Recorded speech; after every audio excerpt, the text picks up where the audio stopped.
¿Nadie pudo ver nada? Este no lo leí, profe. Este es el primero, que es ese... Uno es una ficha de cátedra, que tendrá 6 hojas, 7. Casi estornudo. El otro es, como les decía, un apartado de un libro, pero es un apartado muy cortito. Son, creo que 2 hojas. En el que, bueno, yo les diría que empiecen por la ficha de cátedra, para entender bien de qué se trata el duelo y una vez que entendieron bien el duelo, ya pasan a ver bien qué es la angustia y el dolor. ¿Qué es el duelo? Bueno, primer punto que hay que tener en cuenta. El duelo es un afecto normal. Primer punto. No es patológico. No es una enfermedad estar de duelo. Es un afecto normal frente a determinadas circunstancias, por supuesto. Es un afecto normal. ¿Cómo se caracteriza el duelo? Que vemos en el paciente cuando un paciente está de duelo. Bueno, vamos a ver, por un lado, lo que tiene que ver, lo que se llama talante doloso, ¿sí? Que es lo que lo vamos a ver dolido en su estado de ánimo. Primer punto. En el duelo vamos a ver que alguien está dolido en su estado anímico.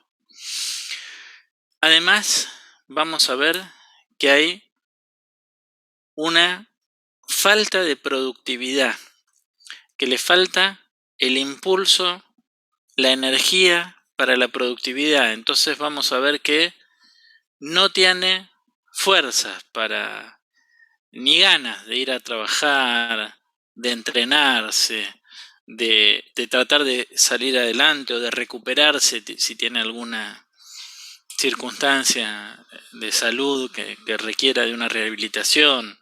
Bueno, vamos a ver que no tiene esas ganas, ¿sí? Entonces está el talante dolido, la falta de productividad, la falta de la capacidad de amar. Alguien que está de duelo pierde la capacidad de amar, ¿sí? Y la falta de interés por todos los otros elementos del mundo. No le importa mucho, en este momento no le importa la guerra, no le importa la economía, no le importa, no tiene interés en el mundo. Entonces pierde el interés en el mundo. Estas son las 4 características principales del duelo, que definen un duelo. El estado pierde el interés en el mundo, pierde la capacidad de producir, pierde la capacidad de amar y tiene un carácter dolido. Eso es una persona que está de duelo. Así la detectamos. Ahora vamos a ver qué es el duelo, qué es estar de duelo. Pero así la detectamos. Ahora, eso es normal. Esto es normal, pero se confunde muchas veces con otra cosa. Se confunde muchas veces con eso que en el texto aparece en términos de melancolía, yo les decía, pero que actualmente le decimos depresión. El duelo se confunde mucho con la depresión, porque la depresión, que sí es una enfermedad, la depresión, ya vemos que hay una gran diferencia con el duelo, ¿no? El duelo es normal y la depresión es una enfermedad. La depresión reviste todas las mismas características del duelo, más otra diferencial, que es la que lo hace distinto, que es que en la depresión hay una rebaja del sí mismo, del sentimiento de sí mismo. Hay culpa y autorreproches, pero son inconscientes.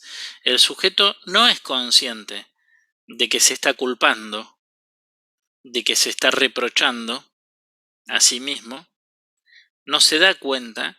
Entonces vieron que en la depresión no saben por qué están así.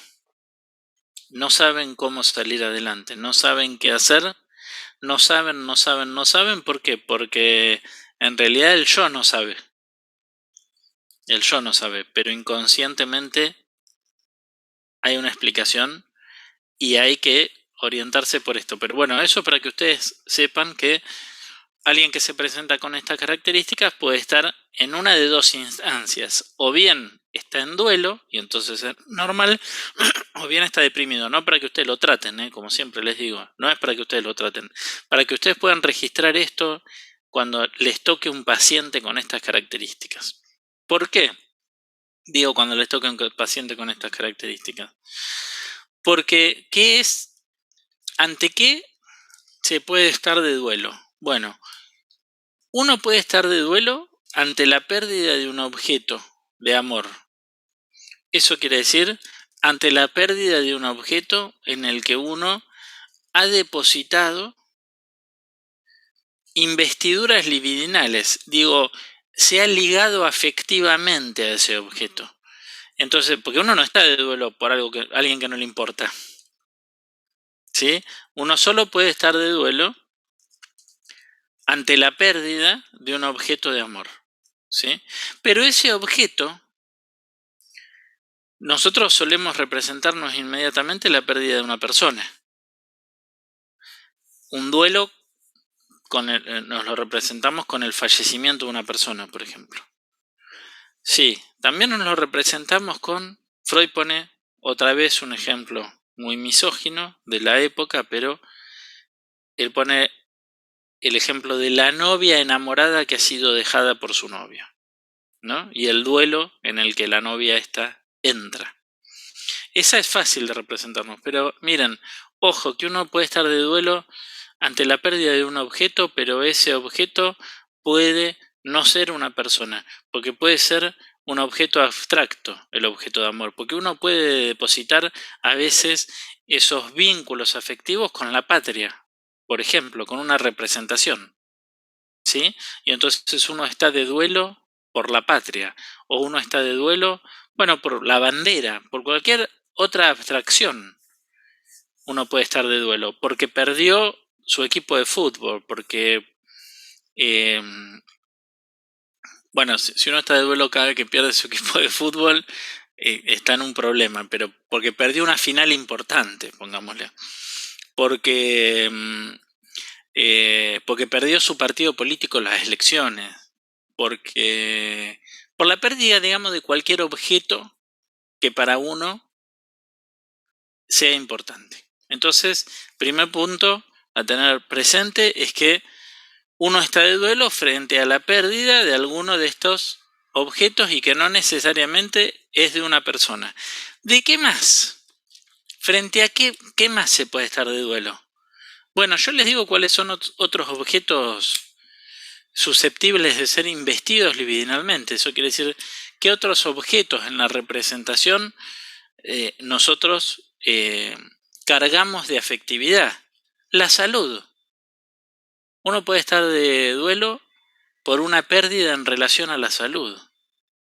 Una parte del cuerpo. Uno puede estar de duelo por una pérdida en relación a una parte del cuerpo. Una representación corporal. Uno puede estar de duelo. De hecho, los seres humanos atravesamos distintos duelos a lo largo de la vida, porque cuando somos niños tenemos que duelar el cuerpo de bebés. Cuando somos adolescentes tenemos que duelar el cuerpo de niños. Lo tenemos que duelar, porque hay una vez en la vida de cada uno que es la última vez que nuestro papá o nuestra mamá nos tomó en brazos. Hay una que es la última vez que nos tomó en brazos, porque a partir de ahí ya fuimos más grandes y ya no nos alzaron más, así. Y algo perdimos ahí, y algo que nos gustaba. Entonces hay que duelar el cuerpo de niño cuando uno es adolescente. Cuando uno es adulto hay que duelar el cuerpo de adolescente. Y cuando uno es adulto mayor hay que duelar el cuerpo de adulto. Y las cosas que uno ya no puede hacer. Que como les digo, están desde siempre, las cosas que no puedo hacer. Porque de niño hay cosas que dejo de poder hacer en relación a cuando era bebé, de adolescente. Por supuesto que habrá otras que sí puedo hacer, ¿no? Desde ya. Pero lo que hay que duelar es lo que se pierde. el objeto que se pierde. Entonces decíamos, puede estar uno de duelo también por una parte del cuerpo que perdió, por una función que pierde. Puedo estar de duelo porque perdí una función corporal. Puedo estar de duelo porque bajé mi rendimiento y ya por alguna condición sé que va a ser muy difícil que lo vuelva a recuperar. Y entonces puedo estar de duelo. Todo esto nos puede hacer entrar en duelo. Pero siempre hay que diferenciar que el duelo es normal y la depresión es una enfermedad.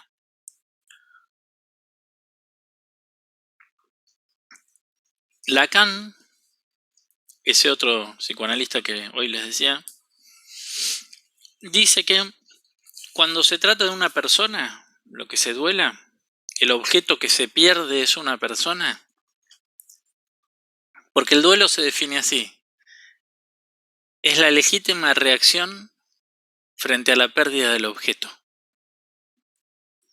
Es una reacción normal y legítima frente a la pérdida de un objeto, que nos importa, por supuesto, ¿no? Les decía Lacan, cuando se trata de una persona, dice, solo se puede, le dice algo difícil porque hablaba muy difícil, pero yo ahora se los voy a traducir en un ejemplo muy claro. Pero primero les voy a decir qué es lo que decía. Decía, solo se puede estar de duelo frente a alguien de quien pudiéramos decir que éramos su falta. ¿Qué quiere decir esto? Quiere decir que solo se puede estar de duelo respecto de alguien en el que nosotros encontrábamos una representación, en el que nosotros nos representábamos algo nuestro a través del otro. Había algo nuestro que representábamos a través del otro, porque como los seres humanos somos seres sociales, todo el tiempo necesitamos del otro para representarnos. Entonces, solo puedo estar de duelo frente a alguien en el que yo lograba alojar algo de mi subjetividad y representarme. Entonces, solo se puede estar de duelo frente a alguien de quien podríamos decir que éramos su falta, que tenía un lugar para nosotros. Y en ese punto, miren qué interesante, cuando alguien está de duelo no solo se pierde un objeto, también se pierde una parte de uno mismo. ¿Se acuerdan que el sí mismo es un sedimento de identificaciones, de rasgos que tomamos del otro?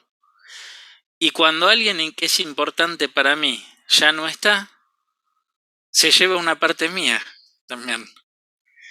Entonces solo se puede estar de duelo frente a alguien de que podríamos decir que éramos su falta. Se los voy a poner un ejemplo. ¿Qué quiere decir que alguien que ya no está se lleva una parte mía? Hay algo que pierdo yo. El yo, mi yo, eso de lo que hablábamos hoy, pierde algo que se va junto con el objeto que perdí. Perdí una parte. Además de perder al objeto, perdí una parte mía. ¿Qué quiere decir eso? Miren este ejemplo, qué fácil que es, de un paciente que tuve hace muchos años. Este es un paciente que era hijo, yo no lo vi más, pero es hijo de un padre que tiene un taller de chapa y pintura y la madre que era ama de casa. Se había encargado siempre de la economía del hogar, de las cosas de la casa, de la economía del taller de chapa y pintura, de todo eso se encargaba la mamá. Y este chico terminó el colegio secundario y ya desde la adolescencia trabajaba con el padre en el taller de chapa y pintura, y por supuesto que en su familia le estaba destinado a ocupar ese lugar, ¿no? El padre tenía su taller de chapa y pintura y le había enseñado a él a trabajar ahí, y toda la familia vivía en torno a este taller de chapa y pintura. Era, digamos, como el oficio familiar. Y este chico terminó el secundario y dijo que quería estudiar en la universidad. Y los padres no quisieron que estudie en la universidad. No quisieron que estudie en la universidad, porque si bien ellos respetaban, por supuesto, a los profesionales y todo eso, y si bien los trataban, digamos, con admiración muchas veces, Para su hijo no querían eso. Ellos querían que siga con la familia y que siga en el taller de chapa y pintura, que era lo lógico, y con el padre. Entonces le dijeron que no, que ellos pensaban que él tenía que seguir en el taller. Y él insistió con que quería estudiar. Y los padres le dijeron que no lo iban a bancar, que si él quería estudiar, no lo iban a bancar económicamente. Entonces el pibe entró ahí un poco, digamos, en una problemática, porque bueno, ya él quería estudiar, pero ya implicaba también buscarse otro laburo, para bancarse, y estaba enojado con los padres porque no lo bancaban. Y apareció una tía en escena. Y la tía, que había querido estudiar y no había podido, le dijo, yo te banco. Y se la bancó con los viejos también la tía. Y les dijo, si él quiere estudiar, yo lo banco. Ustedes, bueno, no pongan un peso, yo lo banco. Y la tía lo bancó. Y él estudió. Y lo bancó con los traslados. Él siguió viviendo con la familia. Pero lo bancó con los traslados, lo bancó con el morfi cuando tenía que comer afuera, lo bancó con las fotocopias, en aquel entonces era todo fotocopia, entonces lo bancó con todas las fotocopias, lo bancó, le bancó el estudio. Por supuesto que este pibe, cada vez que rendía un final, en aquel entonces se rendían todos finales, no se promocionaban las materias, cada vez que rendía un final, ¿a quién creen que llamaba y le contaba? A la tía. Era obvio, si era la tía la que lo bancó, la que estaba incentivada con eso. Los padres ni sabían qué materia estaba cursando, ni nada. Había quedado ahí, digamos, un punto ciego entre él y los padres, ¿no? Bueno, este pibe estudió, hasta que se recibió. Pero miren lo que es el destino, que 3 meses antes de recibirse, se murió la tía. Entonces él, cuando se recibió, y fue a buscar, el día que fue a buscar su título, que fue unos meses después de haberse recibido, no tenía a quién ir a mostrárselo al título, porque se había muerto la tía. Vieron que yo les decía, cuando uno está de duelo, pierde un objeto, pero también pierde una parte de uno mismo, porque este chico perdió su lugar de ir a mostrar el título. Perdió eso de a quién se lo iba a ir a mostrar. Eso lo perdió él. Él se quedó sin un otro que lo aloje en ese punto. ¿Sí? ¿Se dan cuenta? Como vieron que yo les decía la vez pasada